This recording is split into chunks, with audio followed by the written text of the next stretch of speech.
भाई तो कभी रात के टाइम किसी हॉस्पिटल में अकेले गया है? नहीं ना। अच्छा है, मत जा। मैं गया था एक बार, और जो वहां हुआ मैं तुझे बताऊं ना तो तू सो नहीं पाएगा आज रात। ये बात तब की है जब मैं नर्सिंग स्टाफ के साथ एक गवर्नमेंट हॉस्पिटल में नाइट ड्यूटी करता था। छोटी सी सिटी थी, पर हॉस्पिटल पुराना था। 1950s में बना हुआ, दीवार पे पेंट उतरा हुआ, हर जगह से सीपेज और एक अजीब सी स्मेल। रात के टाइम तो लगता था जैसे कोई पुरानी कहानियां हवा में तैरती रहती हैं। उस रात मेरी ड्यूटी थी इमरजेंसी वार्ड में। 2 नर्स और एक वार्ड बॉय मेरे साथ। रात के 2 बजे के आसपास सब कुछ शांत था, बस मॉनिटर के बीप्स और थोड़ा सा फैन का आवाज़। सडनली एक स्ट्रेचर आई, एक एक्सीडेंट केस। बंदा खून से भरा हुआ था, हाफ डेड। हम सब भागे मदद करने के लिए। डॉक्टर ने बोला क्विकली ऑक्सीजन लगाओ, बीपी चेक करो। मैंने पेशेंट का नाम पूछा। वार्ड बॉय बोला सर कोई आईडी नहीं है, रोड के पास मिला था, कोई गाड़ी ठोक के भाग गया। कुछ देर में हमने उसको स्टेबलाइज कर लिया, लेकिन 15 मिनट बाद उसका हार्ट बीट रुक गया। डॉक्टर ने सीपीआर किया पर फेल। डेथ डिक्लेयर कर दी गई। नॉर्मल प्रोसीजर था। बॉडी को मॉर्चुरी लेके जाना होता है सुबह तक, पर मॉर्चुरी का स्टाफ तब तक आया नहीं था, तो वार्ड बॉय बोला सर अभी के लिए बॉडी को रूम नंबर 9 में रख देते हैं, वहां थोड़ा ठंडा रहता है। रूम नंबर 9, वो रूम हॉस्पिटल के सबसे एंड में था। वहां कोई एडमिट नहीं होता था। पता नहीं क्यों, पर सब लोग कहते थे उस रूम में अजीब चीजें होती हैं। कई लोग बोलते थे वहां रात में कोई छोटी सी बत्ती जलती है और खुद बुझ जाती है। किसी ने बोला था एक पेशेंट की मौत हुई थी उस रूम में, उसका साया अब भी वहीं है। मैं तो पहले बिलीव नहीं करता था, पर जब बॉडी लेके गए वहां एक ठंडी हवा चली। एसी भी नहीं था, फिर भी रूम अंदर से बर्फ जैसा ठंडा। वार्ड बॉय बोला सर जल्दी रख के चलते हैं, मुझे ये जगह पसंद नहीं। हम दोनों ने बॉडी रख दी, लाइट्स ऑफ की और वापस आ गए। इमरजेंसी वार्ड वापस आके मैं एक फाइल लिख रहा था, तब मुझे लगा कोई मेरे पीछे से गुजरा। पलट के देखा तो कोई नहीं था।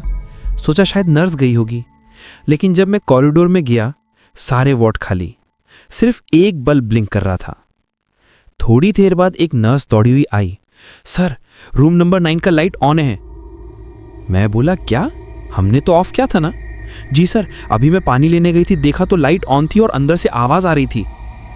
मैं सोचा कोई वार्ड बॉय वापस गया होगा चेक करने, पर जब गए तो रूम लॉक था।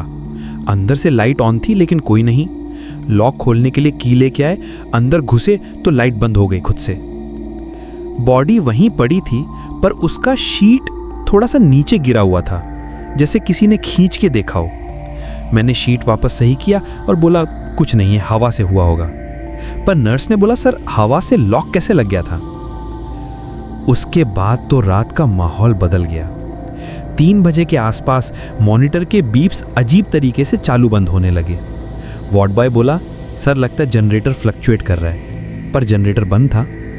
और सबसे ज़्यादा डरावनी चीज़ तब हुई जब मुझे लगा कोई मेरे कान के पास धीरे से बोला मैं जिंदा हूँ।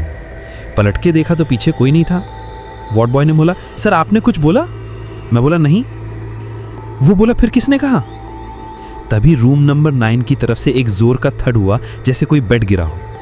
हम तीनों वहां दौड़े, देखा बेड सीधा खड़ा था, उल्टा घूम गया था, जैसे किसी ने जोर से उठा के पटक दिया हो।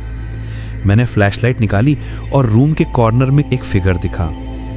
वाइट कोट, ब्लड के दाग और आंखें बिल्कुल सफेद। मैं चिल्लाया तुम कौन हो वहां? वो फिगर धीरे धीरे दूर से मुझे देखता हुआ पास आने लगा। नर्स चिल्लाई सर भाग चलो, लेकिन मैं फ्रीज हो गया था। वो शैडो मेरे सामने रुक गई और एकदम से हवा का झोंका आया, सारे लाइट्स ब्लिंक करने लगे। फिर सब कुछ अंधेरा। जब लाइट वापस आई शैडो गायब, लेकिन पेशेंट का शीट पूरी तरह से उठ गया और बेड पे लिखा था मैं वापस आऊंगा। उस दिन के बाद से हॉस्पिटल के सब लोग रूम नंबर 9 से दूर रहने लगे। स्टाफ बोलता था कि रात को वहाँ किसी का साया चलता है। कुछ लोगों ने बोला कि दूर से किसी आदमी की आवाज़ आती है, नर्स ऑक्सीजन लगाओ, मैं जिंदा हूँ। 1 हफ्ते बाद एक और इंसिडेंट हुआ। एक नया पेशेंट एडमिट हुआ था। रोड एक्सीडेंट का ही केस था। उसका बेड नंबर 9 वार्ड में लगा। रात के 3:15 पर पेशेंट चिल्लाया मुझे मत छोड़ो, कोई मेरे पास खड़ा है। नर्स भाग के गई। पेशेंट अनकॉन्शियस था। उसकी बॉडी पे स्क्रैच मार्क्स थे, जैसे किसी ने नेल से काटा हो। डॉक्टर ने बोला ये मेंटल ट्रॉमा होगा, पर नर्स ने बोला सर कैमरा चेक करो। सीसीटीवी में दिख रहा था पेशेंट के बेड के पास एक ब्लैक शैडो खड़ा था 2 सेकंड के लिए और फिर गायब। उसके बाद मैनेजमेंट ने कैमरा हटा दिया। उन्होंने कहा फुटेज करप्ट है, पर सबको पता था कुछ तो था वहाँ। मैं फिर भी ड्यूटी करता रहा, पर हर रात रूम नंबर 9 के पास से गुजरते वक्त एक फीलिंग आती थी जैसे कोई मुझे देख रहा हो। कभी कभी किसी के सांस लेने की आवाज़ सुनाई देती थी। एक बार मैं लेट ड्यूटी के बाद 4 बजे लॉकर रूम गया।